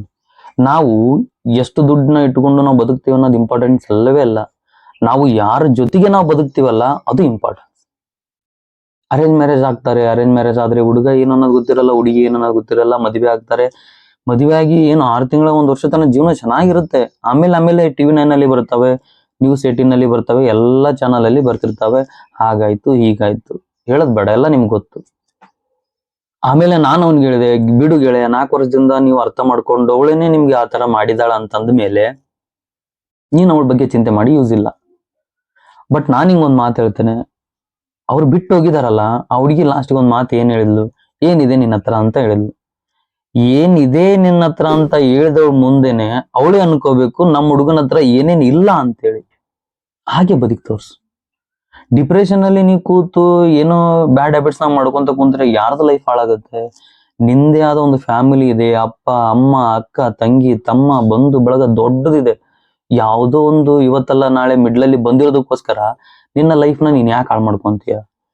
ಜೀವನ ತುಂಬಾ ದೊಡ್ಡದಿದೆ, ತುಂಬಾ ಅಂದ್ರೆ ತುಂಬಾ ದೊಡ್ಡದಿದೆ. ಈಗ 27 ವಯಸ್ಸು ನಡೀತಿರ್ಬೋದೇನೋ, ಇನ್ನೂ 50-60 ವರ್ಷ ಇದೆ. ನಿನ್ನೆ ಮೊನ್ನೆ ಬಂದಿರೋರಿಗೋಸ್ಕರ 28 ವರ್ಷ ನಿನ್ ಜೊತೆ ಬದುಕ್ದವ್ರನ್ನ ಯಾಕೆ ಬಿಡ್ತೀಯಾ?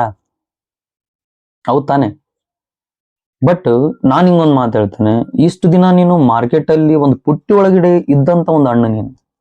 ಹಾಗಾಗಿ ಆ ಪುಟ್ಟಿ ಒಳಗಡೆ ಯಾವ್ದು ಚೆನ್ನಾಗಿದೆ ಹಣ್ಣು, ಅದಕ್ಕೋಸ್ಕರ ನೀನು ಫೈಟ್ ಮಾಡ್ದಿ ಅಥವಾ ಅದನ್ನ ಪಡ್ಕೋಬೇಕಂತ ನೀನ್ ನಿಂತಿ. ಮಾರ್ಕೆಟ್ ಅಲ್ಲಿ ಬಿದ್ದು ನೋಡು, ತುಂಬಾ ಹಣ್ಣುಗಳಿದಾವ. ಅರ್ಥ ಆಗ್ಲಿಲ್ಲ ಅಂತ ಹೇಳಿದ್ರೆ ಇನ್ನೊಂದು ಎಕ್ಸಾಂಪಲ್ ಹೇಳ್ತೇನೆ. ಈ ಕೈಯಲ್ಲಿ ಚಿತ್ರಾನ್ನ ಇಟ್ಟಿದ್ದೇನೆ, ಈ ಕೈಯಲ್ಲಿ ಪುಳಿಯೋಗರೆ ಇಟ್ಟಿದ್ದೇನೆ. ಯಾವ್ದನ್ನ ತಿಂತೀಯ? ಪುಳಿಯೋಗರೆ ತಿಂತೀಯ. ಆಯ್ತು. ಈ ಕೈಯಲ್ಲಿ ಪುಳಿಯೋಗರೆ ಇಟ್ಟಿದ್ದೇನೆ, ಈ ಕೈಯಲ್ಲಿ ವೆಜ್ ಫ್ರೈಡ್ ರೈಸ್ ಇಟ್ಟಿದ್ದೇನೆ. ಯಾವ್ದನ್ನ ತಿಂತೀಯ? Fried rice ತಿಂತೀಯ. ಅದು ಬಿಡು. ಈ ಕೈಯಲ್ಲಿ ಫ್ರೈಡ್ ರೈಸ್ ಇಟ್ಟಿದ್ದೇನೆ, ಈ ಕೈಯಲ್ಲಿ ಚಿಕನ್ ಬಿರಿಯಾನಿ ಇಟ್ಟಿದ್ದೇನೆ. ಯಾವ್ದನ್ನ ತಿಂತೀಯ? ಬಿರಿಯಾನಿ ತಿಂತೀಯ.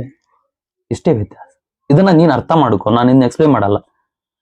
ಲೈಫಲ್ಲಿ ತುಂಬಾ ಜನ ಬಂದ್ ಹೋಗ್ತಾರೆ, ತುಂಬಾ ಚೇಂಜ್ಮೆಂಟ್ ಆಗ್ಲಿಕ್ಕಿದೆ, ಅದನ್ನ ಅರ್ಥ ಮಾಡ್ಕೊ. ಇವ್ರಿಲ್ಲ ಅಂದ್ರೆ ಇನ್ನೊಬ್ರು. ಬಟ್ ನಿನ್ನ ಪ್ರೀತಿ ಮಾತ್ರ ಚೆನ್ನಾಗಿತ್ತಲ್ಲ. ನೀನ್ ಪ್ರೀತಿ ಮಾಡಿದ್ದು ತಪ್ಪಿಲ್ಲ, ಬಟ್ ಮಾಡಿದ್ದು ಪ್ರೀತಿ ಯಾರಿಗ್ ಕೊಟ್ಟಲ್ಲ ಅದು ತಪ್ಪು. ಆಗಿದ್ದ ಅನುಭವ ಐತಲ್ಲ. ಬಟ್ ನಾನೊಂದ್ ಹೇಳ್ತೇನೆ, ಸೋತಿದೀಯಲ್ಲ ಅಥವಾ ಫೇಲ್ ಆಗಿದೆಯಲ್ಲ, ನಿನ್ನಂತ ಎಕ್ಸ್ಪೀರಿಯನ್ಸ್ ಪರ್ಸನ್ ಮತ್ ಯಾರು ಇಲ್ಲ. ಯಾಕಂದ್ರೆ ನೀನೇ ಅವ್ರ ದೊಡ್ಡ ಮೋಟಿವೇಶನ್. ಗೆದ್ದವನಿಗಿಂತ ಸೋತವನಿಗೆ ಅನುಭವ ಜಾಸ್ತಿ ಇರುತ್ತೆ. ಗೆದ್ದವನಿಗೆ ಏನ್ ಗೊತ್ತಿರುತ್ತೆ? ಸೋಲಿನ ನೋವು. ಸೋತೋನಿಗೆ ಗೊತ್ತಿರುತ್ತೆ ಆ ನೋವು, ಆ ಪೇನು, ಅದರಲ್ಲಿರೋ ಕಷ್ಟ ಏನಂತ ಸೋತೋನಿಗೆ ಗೊತ್ತಿರುತ್ತೆ. ಆ ಸೋತೋನು 4 ಜನರಿಗೆ ಹೇಳ್ತಾನೆ, ಈ ತರ ನಾನು ಅನುಭವಿಸಿದ್ದೇನೆ, ನೀವು ಅನುಭವಿಸ್ಬೇಡಿ. ಯಾಕೆ? ಅವ್ನು ಅನುಭವಿಸಿರೋದು ಅದು ಪ್ರೆಸೆಂಟ್ ಸಿಚುವೇಶನ್ ನ. ಗೆದ್ದವನಿಗೆ ಏನ್ ಗೊತ್ತಿರುತ್ತೆ? ಏನು ಗೊತ್ತಿರಲ್ಲ. ಗೆದ್ದವನಿಗಿಂತ ಸೋತವನಿಗೆ ಅನುಭವ ಜಾಸ್ತಿ ಇರುತ್ತೆ. ಇದನ್ನ ನಾನು ಎಲ್ಲ ನಮ್ಮ ಬಾಯ್ಸ್ ಗಳಿಗೆ ಹೇಳ್ತಾ ಇದ್ದೇನೆ, ಕಾಂಪಿಟೇಟಿವ್ ಸ್ಟೂಡೆಂಟ್ಸ್ ಅಲ್ಲಿ ಅಲ್ಲ, ಲೇಡೀಸ್ ಕೂಡ ಹಾಗೆ. ನಾವು ಲೈಫಲ್ಲಿ ಹಾರ್ಡ್ ವರ್ಕ್ ಮಾಡಿ ಡೆಡಿಕೇಶನ್ ಮಾಡಿ ನಿಮ್ಮನ್ನ ಪಡ್ಕೋತೀವಿ ಅಂತ ಹೇಳಿದ್ರೆ ಲೇಡೀಸ್ ಯಾರು ಕೂಡ ವೇಟ್ ಮಾಡಲ್ಲ. ಯಾಕಂದ್ರೆ ಅವ್ರ ಫ್ಯಾಮಿಲಿಯಲ್ಲಿ ಕೂಡ ಅಷ್ಟೇ ಪ್ರೆಷರ್ ಇರುತ್ತೆ, ಇಲ್ಲ ಅಂತ ಹೇಳ್ತಿರಲ್ಲ. ಫ್ಯಾಮಿಲಿಯಲ್ಲಿ ಪ್ರೆಷರ್ ಇರುತ್ತೆ, ಅವ್ರದ್ದು ಏಜ್ ಪ್ರಾಬ್ಲಮ್ ಇರುತ್ತೆ. ಈ ನಮ್ಮ ಹುಡ್ರು ಹಾರ್ಡ್ ವರ್ಕ್ ಮಾಡ್ತೀನಿ, ಡೆಡಿಕೇಶನ್ ಮಾಡ್ತೀನಿ, ಕರೆಕ್ಟ್ ಇರ್ತಾರೆ. ಬಟ್ ಈಗ ನೋಡಿ 5 ವರ್ಷ ಆಯ್ತು, ನೋಟಿಫಿಕೇಶನ್ ಇಲ್ಲ. ಹುಡುಗಿ ಕಾಯ್ಬೇಕಲ್ಲ. ಅದಕ್ಕಿಂತ ಮುಂಚೆ 2-3 ವರ್ಷ ಲವ್ ನಿಮ್ದಿರುತ್ತೆ. ಇದೊಂದು 5 ವರ್ಷ 6-7 ವರ್ಷ ಆಯ್ತು, ಹುಡುಗಿಗೆ ಏಜ್ ಆಗಿ ಹೋಗುತ್ತೆ. ಹುಡುಗಿ ಮನೆಯಲ್ಲಿ ಟಾರ್ಚರ್ ಇರುತ್ತೆ, ಮದುವೆ ಮಾಡೋಣ. ಇದನ್ನೆಲ್ಲ ಫೇಸ್ ಮಾಡ್ಬೇಕಲ್ಲ. ಆದ್ರೆ ನಾನ್ ನಿಮ್ಗೊಂದು ಮಾತು ಹೇಳೋದು, ಲವ್ ಮಾಡಿದಿರಿ ಅಥವಾ ಅರ್ಥ ಮಾಡ್ಕೊಂಡಿದ್ದೀರಿ ಅಥವಾ 2-3 ವರ್ಷ ನೀವು ಅವ್ರಿಗೆ ಟೈಮ್ನ ಕೊಟ್ಟಿದ್ದೀರಿ, ಜೊತೆಗೆಲ್ಲ ಅಡ್ಡಾಡಿದಿರಿ, ತಿರುಗಾಡಿದಿರಿ, ಫ್ಯಾಮಿಲಿ ಬ್ಯಾಕ್ ಗ್ರೌಂಡ್ ಎಲ್ಲ ಗೊತ್ತು ಅಂದ್ಮೇಲೆ ಆ ಹುಡುಗ ಏನು ತಿಂತಾನೆ, ಏನ್ ಉಣ್ತಾನೆ, ಏನ್ ಮಾಡ್ತಾನೆ ಅಂತ ಹುಡುಗಿ ಗೊತ್ತಿರುತ್ತೆ. ಹುಡುಗಿ ಏನ್ ತಿಂತಾಳೆ, ಏನ್ ಉಣ್ತಾಳೆ, ಏನ್ ಮಾಡ್ತಾಳೆ ಅಂತ ಹುಡುಗನಿಗೆ ಗೊತ್ತಿರುತ್ತೆ. ಎಲ್ಲ ಗೊತ್ತಿದ್ಮೇಲೆ ಯಾಕೆ ಕಳ್ಕೊಳ್ಳೋದು? ಆಯ್ತು, ಹುಡುಗ ಜಾಬ್ ಇಲ್ಲ, ಹೋಗ್ಲಿ, ಪ್ರೈವೇಟ್ ಅಲ್ಲಿ ಮಾಡಿ ಸಾಕಲ್ವಾ? ಹುಟ್ಟಿಸಿದ ದೇವರು ಹುಲ್ಲು ಮಾತ್ರ ಯಾವತ್ತೂ ತಿನ್ಸಲ್ಲ. ಅದನ್ನ ಮೈಂಡಲ್ಲಿ ಇಟ್ಟು ಲವ್ ಮಾಡಿದಿರಿ ಅಂತ ಹೇಳಿದ್ರೆ ಕಷ್ಟನೋ ಸುಖನೋ ಅವನ ಜೊತೆಗೆ ಬದುಕಿ, ಅಥವಾ ಲವ್ ಮಾಡಿದಿರಿ ಅಂದ್ಮೇಲೆ ಕಷ್ಟನೋ ಸುಖನೋ ಹುಡುಗಿ ಜೊತೆಗೆ ನೀವು ಬದುಕಿ. ಅದು ಲೈಫ್ ಅಂದ್ರೆ. ಬಂದ ಒಂದು ಗುಡ್ಡಕ್ಕೆ ಅಂಜಿ ಹಿಂದೆ ಸರಿದ್ರೆ ಅದು ಲವ್ವೇ ಅಲ್ಲ. ನಿಮ್ಮಿಂದಾನೇ ಲವ್ ಮತ್ತೆ ಲವ್ ವರ್ಡ್ಸ್ಗೆನೆ ನೀವು ಕಳಂಕ. ಎಷ್ಟು ಜನ ಇದ್ದು ಸಾಧಿಸಿಲ್ಲ, ಎಷ್ಟು ಜನ ಲವ್ನ ಸಕ್ಸಸ್ ಮಾಡ್ಕೊಂಡಿಲ್ಲ. ಹೌದು ಗುರು, ನಾನೇ ಹೇಳ್ತೀನಲ್ಲ. ಈಗ ನೋಡಿ, ನಾನ್ ನಾರ್ಮಲ್ ಪರ್ಸನ್ ಇದ್ದೇನೆ, ನಾನು ಒಂದ್ ಸೈಡಲ್ಲಿ ನಿಂತಿದ್ದೇನೆ, ನಿಮ್ಗೆ ಇನ್ನೊಂದ್ ಸೈಡಲ್ಲಿ ಯಶ್ ಅಲ್ಲಿ ನಿಂದಿರ್ತೇನೆ. ಯಾರನ್ನ ಇಷ್ಟಪಡ್ತೀರಿ ಅಥವಾ ಯಾರ ಹತ್ರ ನೀವು ಓಡಿ ಹೋಗ್ತೀರಿ? ಯಶ್ ಹತ್ರ ಹೋಗ್ತೀರಿ. ಇಲ್ಲಿ ಯಶ್ನ ನಿಂದಿರ್ತೇನೆ, ಈ ಕಡೆ ರಜನಿಕಾಂತ್ ನ ನಿಂದಿರ್ತೇನೆ, ಅಥವಾ ನಮ್ಮ ಋಷಭ್ ಶೆಟ್ಟಿ ಅವ್ರು ನಿಂದಿರ್ತೇನೆ. ಯಾರ ಹತ್ರ ಓಡೋಗ್ತೀರಿ? ರಜನಿಕಾಂತ್ ಹತ್ರ ಓಡೋಗ್ತೀರಿ. ಯಾಕೆ? ಅವರು ದೊಡ್ಡ ಫಿಲ್ಮ್ ಇಂಡಸ್ಟ್ರಿ. ಹಾಗೆ ಲೈಫ್ ಅನ್ನೋದೇ ಹಾಗೆ, ಯಾವುದು ದೊಡ್ಡದಾಗಿರುತ್ತೆ ಅಥವಾ ಯಾವ್ದು ನಮಗೆ ಚೆನ್ನಾಗಿ ಕಾಣುತ್ತೆ ಅದ್ರ ಕಡೆ ಎಳೆಯುತ್ತೆ, ಇಲ್ಲ ಅಂತಲ್ಲ. ಆದ್ರೆ ನೀವು ಫಸ್ಟ್ಗೆ ಲವ್ ಮಾಡ್ಬೇಕಾದ್ರೆ ಥಿಂಕ್ ಮಾಡ್ಬಿಡಿ, ಇಲ್ಲ ನಾನು ನಮ್ಮ ರಾಕಿಂಗ್ ಸ್ಟಾರ್ ಯಶ್ ಅವ್ರನ್ನ, ಚಾಲೆಂಜಿಂಗ್ ಸ್ಟಾರ್ ದರ್ಶನ್ ಅವ್ರನ್ನೇ ಲವ್ ಮಾಡ್ತೀನಿ, ನಿಮ್ನ ಯಾರನ್ನೂ ಲವ್ ಮಾಡಲ್ಲ ಅಂತ ಫಿಕ್ಸ್ ಆಗ್ಬಿಡಿ. ಇಲ್ಲ ಅಂತ ಹೇಳಿದ್ರೆ, ಒಬ್ರನ್ನ ಲವ್ ಮಾಡ್ತೀನಿ ಅಂತ ಹೇಳಿದ್ಮೇಲೆ ಉಳಿದಿದ್ದ ಕಡೆ ಯಾಕೆ ನಿಮ್ ಲಕ್ಷ್ಯ? ಉಳಿದಿದ್ದ ಕಡೆ ಯಾಕೆ ನಿಮ್ದು ಕಾನ್ಸಂಟ್ರೇಷನ್? ಯೂಸ್ ಇಲ್ಲ. ನಿಮ್ಮ ಜೀವನಕ್ಕೆ ನೀವೇ ಕಲ್ಲಕೋತೀರಿ. ಅದೇನೋ ಅಂತಾರಲ್ಲ, ರಾತ್ರಿ ನೋಡಿದ್ದ ಬಾವಿಗೆ ಹಗಲತ್ತಲ್ಲಿ ಹೋಗಿ ಬೀಳ್ತೀರಿ ನೀವು. ಅದನ್ನ ಮಾಡ್ಬೇಡಿ. ಕಷ್ಟನೂ ಸುಖನೂ ನೋಡಿ ಅವ್ರು ನಿಮ್ಮನ್ನ ಅಷ್ಟು ಚೆನ್ನಾಗಿ ಲವ್ ಮಾಡ್ತಿದಾರೆ ಅಂದ್ಮೇಲೆ ಅವ್ರು ನಿಮ್ಗೆ ಕಷ್ಟ ಆಗ್ಲಿಕ್ಕೆ ಹೆಂಗ್ ಬಿಡ್ತಾರೆ? ಇದನ್ನ ಥಿಂಕ್ ಮಾಡಿ. ಅಥವಾ ಈಗ ನೀವು ಬ್ರೇಕಪ್ ಆಗಿದೆ ಅಥವಾ ಏನೋ ಲವ್ನ ಏನೋ ಆಗಿ ಸಮಸ್ಯೆ ಆಗಿ ದೂರ ಆಗಿದೆ, ಇವತ್ತಲ್ಲಿ ನಾಳೆ ನೀವು ನೋಡಲ್ವಾ? ಅಥವಾ ಇವತ್ತಲ್ಲ ನಾಳೆ ನೀವು ಆ ಪ್ಲೇಸ್ಗೆ ಹೋಗಲ್ವಾ?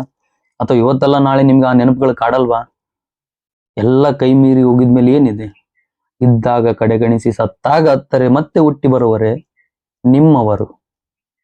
ಇದನ್ನ ತಲೆಯಲ್ಲಿಟ್ಟು ಯಾವುದನ್ನು ಕಡೆಗಣಿಸಕ್ ಹೋಗ್ಬೇಡಿ ನೋಡಿ. ಬಟ್ ಆದ್ರೆ ಎಷ್ಟೋ ನಾನು ಲವ್ಗಳನ್ನು ನೋಡಿದ್ದೇನೆ, ಹುಡುಗನ್ಗೆ ಇಷ್ಟು ಸಪೋರ್ಟ್ ಮಾಡ್ತಾರೆ ಅಂತ ಹೇಳಿದ್ರೆ, ಫೈನಾನ್ಸಿಯಲ್ ಆಗ್ಲಿ ಅಥವಾ ಅವ್ನು ಓದ್ತಾನಂದ್ರೆ ಅವನಿಗೆ ಸ್ಟಡಿಗಾಗ್ಲಿ ಎಷ್ಟು ಸಪೋರ್ಟ್ ಮಾಡ್ತಾರೆ. ಹುಡುಗರು ಕೂಡ ಹಾಗೆ, ನೀನು ಓದು ನಾನು ಸಪೋರ್ಟ್ ಮಾಡ್ತೇನೆ ಅಂತ ಹುಡುಗಿಗೂ ಕೂಡ ಸಪೋರ್ಟ್ ಮಾಡ್ತಾರೆ. ಅಂತ ಎಷ್ಟೋ ಲವ್ಗಳು ಸಕ್ಸಸ್ ಆಗಿದ್ದು ಹಿಸ್ಟ್ರಿ ಇದೆ. ನಮ್ಮ IPS ಸರ್ ಆಗ್ಲಿ, ಗೊತ್ತಲ್ಲ 12th ಫೇಲ್, ನೋಡಿ ಅದನ್ನ ಒಂದ್ಸಾರಿ ಫಿಲ್ಮ್. ಎಷ್ಟು ಕಷ್ಟದಿಂದ ಬಂದಂತ ಒಂದು IPS ಆಫೀಸರ್ನ ಆ ಹುಡುಗಿ ಎಷ್ಟು ಸಪೋರ್ಟ್ ಮಾಡ್ತಾಳೆ. ಆಕಿ DC ಆದ್ರೂ ಕೂಡ ಇವನು ಇಟ್ಟಿಂಗ್ ಗಿರಣಿಯಲ್ಲಿ ಕೆಲಸ ಮಾಡ್ತಿರ್ತಾರೆ ನಮ್ಮ IPS ಸರ್ ಅವರು. ಅವಳು ಸಪೋರ್ಟ್ ಮಾಡಿ ಅವ್ರನ್ನ IPS ಮಾಡ್ತಾರೆ. ಅದು ಟ್ರೂ ಲವ್ ಅಂತ ಹೇಳಿದ್ರೆ, ಅದು ಲವ್ ಅಂತ ಹೇಳಿದ್ರೆ. ಯಾಕೆ ಅವರು DC ಆಗಿದ್ರಲ್ಲ, ಇನ್ನೊಬ್ರು DC ನೋಡಿ ಮದುವೆ ಆಗಿದ್ರೆ ಕಂಪ್ಲೀಟ್ ಆಗಿ ಹೋಗ್ತಿತ್ತಲ್ಲ ಲವ್, ಅಥವಾ ಮದುವೆ ಆಗಿ ಲೈಫ್ ಸೆಟ್ಲ್ ಆಗಿ ಹೋಗ್ತಿತ್ತಲ್ಲ. ಯಾಕೆ ಅವ್ರನ್ನೇ IPS ಮಾಡಿಸಿದ್ರು? ಯಾಕೆ ಅವ್ರಿಗೆ ಸಪೋರ್ಟ್ ಮಾಡಿದ್ರು? ಯಾಕೆ ಅವ್ರನ್ನೇ ಪಡ್ಕೊಂಡ್ರು? ಲೈಫ್ ಗುರು, ಇವತ್ತ ನಾಳೆ ಬರೋರ್ದು ಇಂಪಾರ್ಟೆನ್ಸ್ ಅಲ್ಲ, ನಾವ್ ಯಾರ ಜೊತೆ ಟೈಮ್ನ ಕಳ್ದೀವಿ ಅದು ಇಂಪಾರ್ಟೆನ್ಸ್. ಯಾಕೆ ಅವ್ರದ್ದೆಲ್ಲ ನಮ್ಗೆ ಗೊತ್ತಿರುತ್ತಲ್ಲ, ಗೊತ್ತಿದ್ಮೇಲೆ ಮುಂದೆ ಲೈಫಲ್ಲಿ ಏನ್ ಚೇಂಜ್ಮೆಂಟ್ ಮಾಡ್ಲಿಕ್ಕೆ ಇಲ್ವೇ ಇಲ್ಲ. ಯಾಕೆ ಎಲ್ಲ ಗೊತ್ತಲ್ಲ. ನಮ್ಮ ಹುಡುಗ ಹಿಂಗಿದಾನ, ಇದನ್ನ ತಿಂತಾನೆ, ಎಷ್ಟು ಗಂಟೆಗೆ ಉಣ್ತಾನೆ, ಎಷ್ಟು ಎದ್ದೇಳ್ತಾನೆ, ಎಷ್ಟು ಮಲಗ್ತಾನೆ ಗೊತ್ತು. ಮತ್ತೇನಿದೆ ಚೇಂಜ್ ಮಾಡ್ಲಿಕ್ಕೆ? ಅದೇ ಅರೇಂಜ್ ಮ್ಯಾರೇಜ್ ಆದ್ರೆ ಇದು ಚೇಂಜ್ ಮಾಡೋದು ಇದ್ದಿದ್ದೇ ಅದು. ಬಟ್ ಅದನ್ನ ಮಾಡ್ಲಿಕ್ಕೆ ಹೋಗ್ಬೇಡಿ. ಒಂದು ಸಾರಿ ಲವ್ ಮಾಡಿದಿರಿ ಅಂತ ಹೇಳಿದ್ರೆ, ಲವ್ ಮಾಡಿದವ್ರನ್ನ ಎಷ್ಟೇ ಕಷ್ಟ ಆಗ್ಲಿ ಪಡ್ಕೊಳ್ಳಿ. ಜಾತಿ ಏನ್ ಗುರು, ಜಾತಿ ಬರುತ್ತೆ ಹೋಗುತ್ತೆ. ಯಾಕಂದ್ರೆ ಇದೊಂದು ತಿಳ್ಕೊಳ್ಳಿ, ನಮ್ದು ಕ್ಯಾಸ್ಟ್ ಅಲ್ಲಿನೇ ಲವ್ ಆಗೋದು ತುಂಬಾ ರೇರ್, ಎಲ್ಲೋ 100ರಲ್ಲಿ 1%. ಲವ್ ಹುಟ್ಟದೆ ಅದು. ಲವ್ ಅಂದ್ರೆ ಹಂಗೆ, ಬೇರೆ ಕ್ಯಾಸ್ಟ್ನವ್ರು ಪ್ರೀತಿಸಿ ಮದುವೆ ಆದ್ರೇನೆ ಅದು ಲವ್. ಇಲ್ಲ ಅಂದ್ರೆ ಅದನ್ನ ಯಾರು ಲವ್ ಅಂತಾರೆ? ಒಂದೇ ಕ್ಯಾಸ್ಟ್ ಅಲ್ಲಿ ಲವ್ ಆದ್ರೆ ಅತ್ತಿ ಮಕ್ಕಳು, ಅಕ್ಕನ ಮಕ್ಕಳು ಈ ತರ ಇರ್ತಾರಲ್ಲ ಇವರು. ಬೇರೆ ಕ್ಯಾಸ್ಟ್ ಅಲ್ಲಿ ಆಗಿ ಲವ್ ಮಾಡಿ ಪಡ್ಕೊಂಡು ಆ ಹುಡುಗಿ ಕಷ್ಟಪಟ್ಟು ನೀವು ಆಕಿನ ಪಡ್ಕೊಂತಿರಲ್ಲ, ಅವಾಗ ಆ ಲವ್ಗೆ ಒಂದ್ ಅರ್ಥ ಇದೆ. ಆ ಹುಡುಗಿನ ನೀವು ಪಡ್ಕೊಂತಿರಲ್ಲ, ನಿಮ್ ಜೀವನಕ್ಕೆ ಒಂದ್ ಅರ್ಥ ಇದೆ. ಇನ್ನೊಬ್ರಿಗೋಸ್ಕರ ಬಿಟ್ಟು ಹೋಗ್ತಾರಲ್ಲ, ಅದಲ್ಲ ಜೀವನ. ಇದ್ದಾಗ ಯೂಸ್ ಮಾಡ್ಕೊಂಡು ಕೈ ಬಿಡಕ್ ಅದು ಟಿಶ್ಯೂ ಪೇಪರ್ ಅಲ್ಲ, ಲೈಫ್. ಅದೇ ಒಂದು ಥಿಂಕ್ ಮಾಡಿ, ಆ ಹುಡುಗ ಏನಾದ್ರು ಅದೇ ಫೋಟೋಸ್ನ ಏನಾದ್ರು ಸೋಷಿಯಲ್ ಮೀಡಿಯಾಗೆ ಬಿಟ್ಟಿದ್ರೆ ಇವತ್ತ ಆ ಹುಡುಗಿ ಜೀವನ ಹೇಗಿರ್ತಿತ್ತು? ಆದ್ರೆ ಒಂದ್ ತಿಳ್ಕೊಳ್ಳಿ, ಆ ಹುಡುಗ ಊರಲ್ಲಿ ತುಂಬಾ ಹೆಸರು ಮಾಡಿದ್ದಾನೆ. ಆ ಹುಡುಗ ಊರಲ್ಲಿ ತುಂಬಾ ಜನರಿಗೆ ಇನ್ಸ್ಪಿರೇಷನ್. ಆ ಹುಡುಗ ಅದೇ ಊರಲ್ಲಿ ಎಷ್ಟೋ ಜನ ತಲೆ ತಗ್ಗಿಸ್ತಾರೆ. ಆ ಹುಡುಗನ ಎದುರಿಗೆ ಯಾರು ಬ್ಯಾಡ್ ಹ್ಯಾಬಿಟ್ಸ್ ಮಾಡಲ್ಲ. ಅಷ್ಟು ರೆಸ್ಪೆಕ್ಟ್ಫುಲ್ ಇರುವಂತ ಹುಡುಗ, ಆ ಹುಡುಗಿ ಕಂಪ್ಲೇಂಟ್ ಕೊಟ್ಟಿದ್ದಾಳಂತ ಹೇಳಿದ್ರೆ ಸ್ಟೇಷನ್ ಅಲ್ಲಿ ಅವನು ಫೈಟ್ ಮಾಡಿ ಹೊರಗಡೆ ಬರುವಂತ ದೊಡ್ಡ ಮಾತೇ ಇರಲಿಲ್ಲ. ಆದ್ರೆ ಅವನು ಮಾಡ್ಲಿಲ್ಲ. ಇದುವರೆಗೂ ಒಂದು ಫೋಟೋಸ್ ಅವನು ಲೀಕ್ ಮಾಡ್ಲಿಲ್ಲ, ಒಂದು ದಿನ ಅವ್ರಿಗೆ ಕಾಲ್ ಮಾಡ್ಲಿಲ್ಲ, ಒಂದು ದಿನ ಈ ತರ ಅಂತ ಯಾರ ಮುಂದೆ ಹೇಳಲಿಲ್ಲ. ಯಾಕೆ ಗೊತ್ತಾ? ರಿಟರ್ನ್ ಅವನ್ ಬುಡಕೆ ಬಂದ್ಬಿಡ್ತದ. ಈಗ ಇನ್ನೊಬ್ರ ಹತ್ರ ಹೋಗಿ ಬಂದಿದ್ ಗೊತ್ತಾಗಿದೆಯಲ್ಲ, ಅವನ್ ಹೆಂಗ್ ಕರ್ಕೊಂತಾನೆ? ಇವನ್ಗೋಸ್ಕರ ಏನಾದ್ರು ಮನೆಯವ್ರನ್ನ ಎದುರಕೊಂಡು, ಅಣ್ಣ ತಮ್ಮನ ಎದುರಕೊಂಡು, ಅಥವಾ ತಂದೆ ತಾಯಿನ ಎದುರಕೊಂಡ್ ಬಂದಿದ್ರೆ ಹುಡುಗ ನಿಂತ್ಕೊಂಡು ಮದುವೆ ಆಗಿ ತೋರಿಸ್ತಿದ್ದ. ಅದು ನಾನ್ ಕಾನ್ಫಿಡೆನ್ಸ್ ಕೊಡ್ತೀನಿ. ಬಟ್ ಇನ್ನೊಂದು ಹುಡುಗನಿಗೋಸ್ಕರ ಈಗ ಹುಡುಗನಿಗೆ ಮೋಸ ಮಾಡಿದ್ಲಲ್ಲ, ನಾನ್ ಹೇಳ್ತೇನೆ, ನಾಳೆ ಮ್ಯಾರೇಜ್ ಆದ್ಮೇಲೆ ಹಸ್ಬೆಂಡ್ಗೆ ಮೋಸ ಮಾಡ್ದಂಗಲ್ವಾ? ಯಾಕೆ ಮಾಡ್ಬೇಕು ಗುರು ಇದನ್ನ? ಆದ್ರೆ ಲವ್ನೇ ಮಾಡಿ ಆಗ್ಲಿಲ್ವಾ, ಚೆನ್ನಾಗಿ ಓದಿ ಅರೇಂಜ್ ಮ್ಯಾರೇಜ್ ಆಗಿ ತಂದೆ ತಾಯಿ ಒಳ್ಳೆ ಹೆಸರು ಮಾಡಿ. ಇನ್ನೊಂದು ಹುಡುಗಂದಾಗ್ಲಿ ಹುಡುಗಿದೇ ಆಗ್ಲಿ, ನಾನು ಹುಡುಗನ ಪರವಾಗಿ ಮಾತಾಡ್ತಿಲ್ಲ, ಹುಡುಗಿ ಪರವಾಗಿ ಮಾತಾಡ್ತಿಲ್ಲ. ಬಟ್ ಲೈಫ್ ಮಾತ್ರ ಇಬ್ಬರದು ಒಂದೇ. ಹುಡುಗನ ಮೇಲಿಂದ ಬಂದಿಲ್ಲ, ಹುಡುಗಿನ ಮೇಲಿಂದ ಬಂದಿಲ್ಲ. ಎಲ್ಲರೂ ಕೂಡ ಮನುಷ್ಯರಲ್ಲ, ಎಲ್ಲರ ಹತ್ರ ಫೀಲಿಂಗ್ಸ್ ಇರುತ್ತಲ್ಲ, ಅದನ್ನ ತಿಳ್ಕೊಳ್ಳಿ. ಎಲ್ಲರಿಗೂ ಒಳ್ಳೇದಾಗ್ಲಿ. Thank you.